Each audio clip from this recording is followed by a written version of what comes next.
বর্তমানে আমার সাথে অলরেডি আমি এমআর ব্র্যান্ডের সাথে কাজ করা হয়েছে, অ্যাকর্স হসপিটালিটির সাথে কাজ করা হয়েছে, জোম্যাটো গ্রুপের সাথে কাজ করা হয়েছে, and most of the company they are brand, international brand. So আমার ফ্রম দ্য 0 to 80% কীভাবে আমি হয়ে উঠছি অ্যান্ড কীভাবে আমি নিজেকে তৈরি করেছি সেটাই আমি আপনাদের সাথে শেয়ার করব। আশা করি ভিডিওটা আপনাদের ভালো লাগবে। ফার্স্ট অফ অল, আমি কেন বাংলাদেশ ছেড়েছি?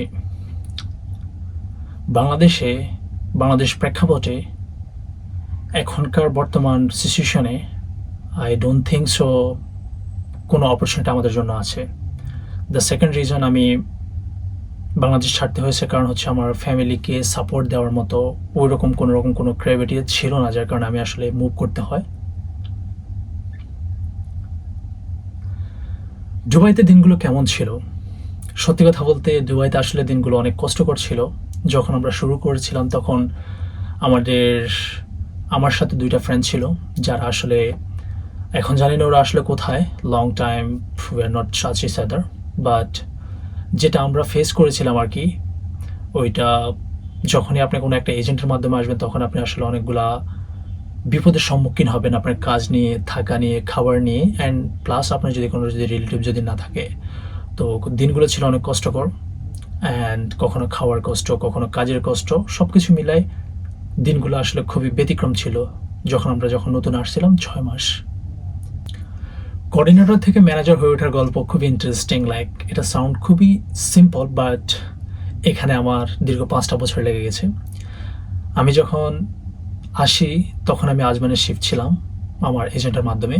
আজমান থেকে আমাকে দুবাইতে শিফট করা হয় কাজের ব্যাপারে, বাট আনফর্চুনেটলি কাজটা হয় নাই। সো আমি একটা কোম্পানির মাধ্যমে ফ্রম গুগল জেনারেশন একটা কোম্পানির মাধ্যমে আমি আসলে একটা ইভেন্টসের জন্য একদিনের কাজ, একটা ইভেন্টসের জন্য আমরা অর্গানাইজেশন রান করি, অ্যান্ড আমরা ওইখানে যাই অ্যাজ আ হোস্ট। ওইখানে আমরা যে আমাদেরকে সার্ভিং করতে হবে, বিষয়গুলো এরকম। তো যখন আমরা ওইখানে যাই তখন আমার ভিতরে খুবই নার্ভাস ফিল ছিলাম, কারণ আমি ইংলিশ জানি না, অ্যান্ড এটা হচ্ছে আমার লাইফের সবচাইতে বড় দুর্বলতা ছিল যে আমি পড়াশোনা করি নাই।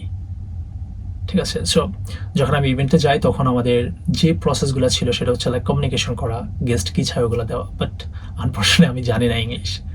তো সেক্ষেত্রে হয়েছে কি আমি একদিন কাজ করার পরে সেকেন্ড ডেতে আমাকে অফ করে দেয়, আমি কাজে যাইতে পারি না। অ্যান্ড আফটার সাম ডেইজ আমি ডিসাইড করি যে আমাকে অ্যাটলিস্ট কিছু একটা করতে হবে। দেন আমি স্টাডি শুরু করি, অ্যান্ড আমি বিভিন্ন কোম্পানির সাথে যোগাযোগ করতে থাকি হিন্দিতে। অ্যান্ড সেখানে একটা কোম্পানি আমি পাই যেখানে ওরা আমাদেরকে অ্যাজ আ হাউসকিপিং হিসাবে আমাকে হায়ার করছে, ক্লিনার কোম্পানি। সো আমি দুবাই মল হোটেলে আমি অনেকদিন কাজ করছিলাম অ্যাজ আ হাউসকিপিং, ওইখানে রুম অ্যাটেন্ডেন্টের কাজ। যারা দুবাইতে আছে তারা চিনে রুম অ্যাটেন্ডেন্টের কাজ। তো এটা আমার খুবই ভালো লাগতো করতে, অ্যাজ আ ফ্রেন্ড টিম আমরা সব কিছু একসাথে করতাম। তো দীর্ঘ 1 বছর 1.5 বছর, আই থিঙ্ক 1 বছর 9 মাস পর, ঠিক আছে, 1 বছর 9 মাস পর 18-19 মাস পর আমাকে কোম্পানি থেকে অফার করা হয় যে কোম্পানির কোঅর্ডিনেটর প্রয়োজন। অ্যান্ড এগুলো হয়তো বা উপরওয়ালার একটা সিস্টেম থাকে যে আসলে প্রত্যেকটা জিনিস একটা ধাপ থাকে। তো আমি অ্যাজ আ কোঅর্ডিনেটর হিসাবে আমি জয়েন করি কোম্পানিতে। অ্যান্ড ওইখানে সবচাইতে বড় সমস্যা যেটা ছিল আমার ইংলিশ, আমি ইংলিশ বলতে পারি না। এটা হচ্ছে আমার সবচাইতে বড় বিগেস্ট ইস্যু ছিল তখন, যে আমার কমিউনিকেশন যেটা ওইটা আমার হচ্ছে না। যেহেতু এটা ইভেন্ট ম্যানেজমেন্ট কোম্পানি, সেক্ষেত্রে ওদের স্টাফ আছে, ওদের ক্লায়েন্ট আছে, সবার সাথে কমিউনিকেশন করতে হয়। বাট একটা মানুষ আমাকে সাপোর্ট দিয়েছে, সেটা হচ্ছে stranger, means we don't know each other, but তারপরেও আমাকে সাপোর্ট দিছে, সেটা হচ্ছে কোম্পানির ওনার। তখন আমি স্টার্ট শুরু করি আমার কাজের ফোকাস, যে আমাকে যদি কিছু করতে হয় লাইফে তাহলে অবশ্যই আমাকে আগে শিখতে হবে, তারপরে করতে হবে। Without hard work there will be no growth.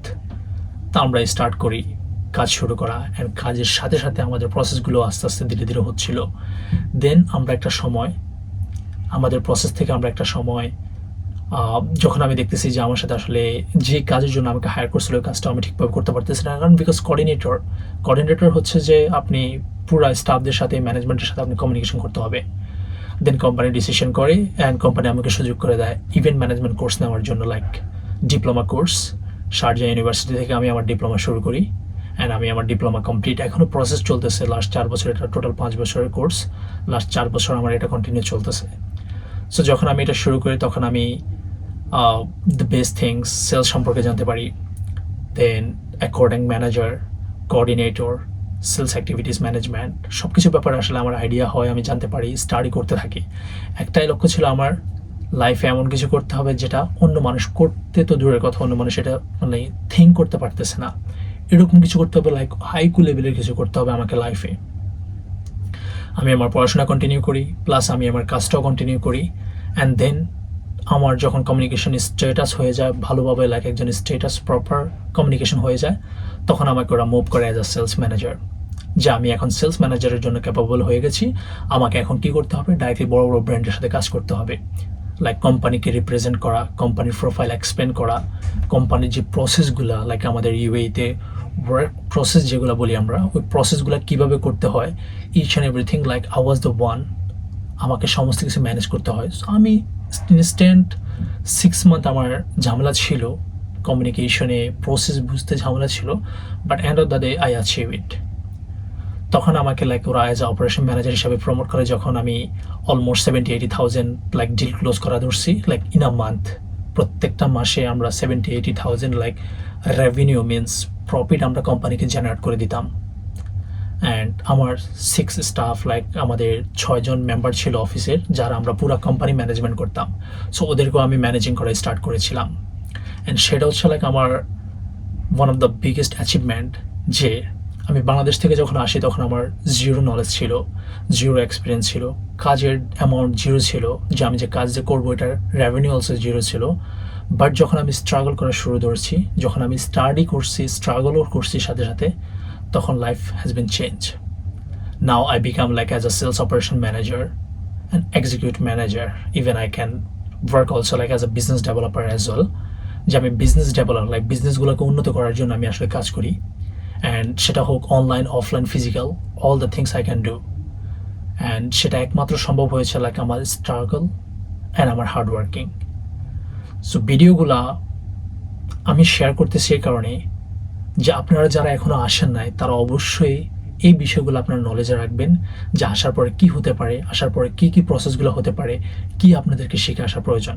আমার দিক থেকে আমি আপনাদেরকে সাজেস্ট করতেছি, আপনারা যদি কখনও বাইরে কোনো কান্ট্রিতে যেতে চান, ফার্স্ট অফ অল আপনার অন্য কোনো কিছু যদি নাও থাকে, আপনাকে ইংলিশ কমিউনিকেশনটা বেসিক শিখতে হবে। এটা ছাড়া লাইফে কোনো কিছু করতে পারবেন না, honestly. Arabic some country doesn't work, but English world basis like everywhere, আপনাকে এটা শিখতে হবে। সেকেন্ড থিং, আপনি যদি পারেন কোনো একটা স্কেলের উপরে কাজ করেন, লাইক আপনি online section, data entry, freelancing, any kind of work আপনি করতে থাকেন, এগুলো হবে কি আপনাকে লাইক ইম্প্রুভমেন্ট দিবে। যত আপনি স্ট্রাগল করবেন ততই আপনাকে ইম্প্রুভমেন্ট দিবে। আমাদের লাইফটাও খুবই সোজা। আমরা যদি এটাকে যদি মনে করি যে না আমরা খুব এটাকে ডিফিকাল্টি করবো, তাহলে এটা ডিফিকাল্ট হয়ে যাবে। Difficulty means like negative way না, positive way. Difficult means like আপনার যে জিনিসগুলো আপনি জানেন না, ওইগুলো আপনি বারবার করবেন। এক্ষেত্রে আপনার আইকিউ নলেজটা ইনক্রিজ হবে, আপনার প্রমোটিংটা ইনক্রিজ হবে, অ্যান্ড আপনি একজন best version of your life হয়ে যাবেন। যদি আপনার ভিডিওটা যদি ভালো লাগে তাহলে লাইক, কমেন্ট অ্যান্ড শেয়ার করবেন। অ্যান্ড আমি আমার লাইফের